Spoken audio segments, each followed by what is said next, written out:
congratulations on being here this evening. How does it feel to keep coming back to these events? It's kind of crazy. It's a pretty humbling experience. I mean, I was saying that today to many people that, you know, when I was 18, 19 years old, a young chef, before I went even to the Fat Duck, to even think that, you know, I could be stood here on the forecourt of the Guildhall with like these amazing, I mean, it makes the hairs on my arms stand up. It really is incredible. And to be stood here looking at all these people that are, you know, they're amazing chefs. They are the leaders in the world, and to be stood here as part of the top 50 is pretty incredible. It's kind of a bit surreal, really. Even though you are one of those leaders. Well, I guess so, but you know, we never really, when you're so heavily ensconced in something and you're so into what you do in the restaurant, and whatever that kind of restaurant is, that you never really see what it is like from the outside in. And it's times like this that you really have to sort of click your fingers or pinch yourself and just, wow, that's pretty incredible. Like, yeah, it's pretty mad. I mean, it's crazy. I would never have dreamt it in my wildest dreams. So it's incredible, and we just got to keep working hard and getting better. And you guys are obviously very busy in the next couple of months or so. So you're off to Melbourne. Yeah, we're off to Melbourne. We've got, well, first of all, next month we got our restaurant in the new Terminal 2 building at Heathrow opening.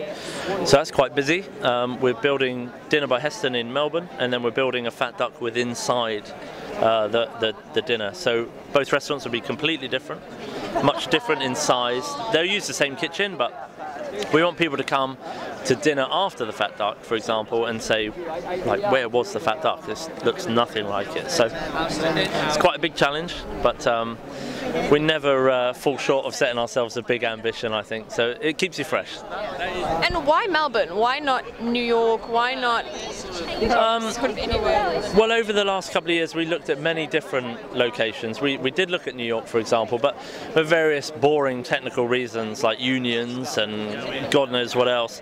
You know, you go there, you do the research, you look at how your restaurant can operate within that environment and whether it's going to work or not. And sometimes, you know, you have to be prepared as a restaurant, you know, to say, actually, we're not going to do this. This isn't going to be best. And it's very easy. And Heston's always had a really amazing way of saying, well, I'm not going to rush into anything. I'm going to make the right decisions, and when I make a decision, it's for the right reason. So it's very easy to get, you know, taken off this way or taken off that way. To actually stay true to what you do is very difficult. And I think Melbourne is an incredible city. I mean, I love it. I've been 2 or 3 times now, and it's phenomenal. The food scene is great. The people are lovely. The weather's great. I think it's a real booming time for Australian food. Will you be spending much time there? Yeah, definitely. I'm flying out backwards and forwards at the moment. So, and then when we open the Fat Duck, I'll go for just maybe a month or so, and then I'll come back. And then when we do the swap over from Fat Duck to dinner, it's that confusing. Fat Duck to dinner, then I'll be out there for a good, you know, 2 or 3 months and take the family and stuff, and, you know, make sure it's right, and then I'll be between the two, which is entirely possible. Fun, all those long distance flights? Oh, do you know what? It's, as a chef, like, one guy was just asking me there, Kiki Da Costa was just asking, when are you coming to the restaurant? And I said, well, the trouble is we work so much, we don't actually get any time off, and it's so hard to find any time that when you get on a plane, actually, do you know what? I watch 4 movies. I never watch movies, I don't have time.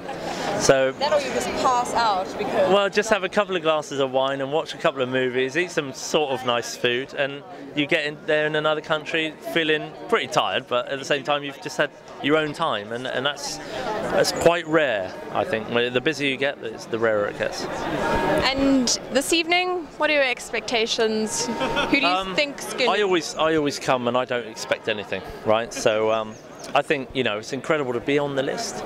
Last year was a real surprise, going from 9 to 7. I mean, it was, you know, we didn't think that was going to happen, and it certainly wasn't the plan, or not that you can plan these things.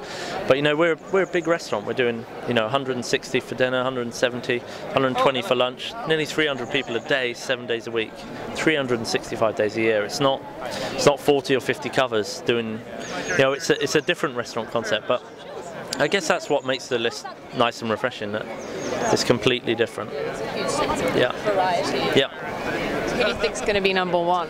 I reckon in my I would say if I had to put a cheeky £5 note on it, I would say Osteria Francescana. I think, because I think Massimo is just brilliant.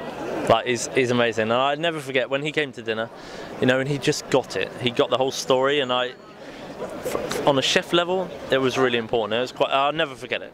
You know, when I'm 70, I'll always remember him coming and going, I love this. You know, I love the whole history thing and stuff. So, no, I think I hope it's him for his sake. You know, that would be amazing. Well, thank you so much for taking the time to talk to us. No problem. And good luck for this evening. Thank you very much.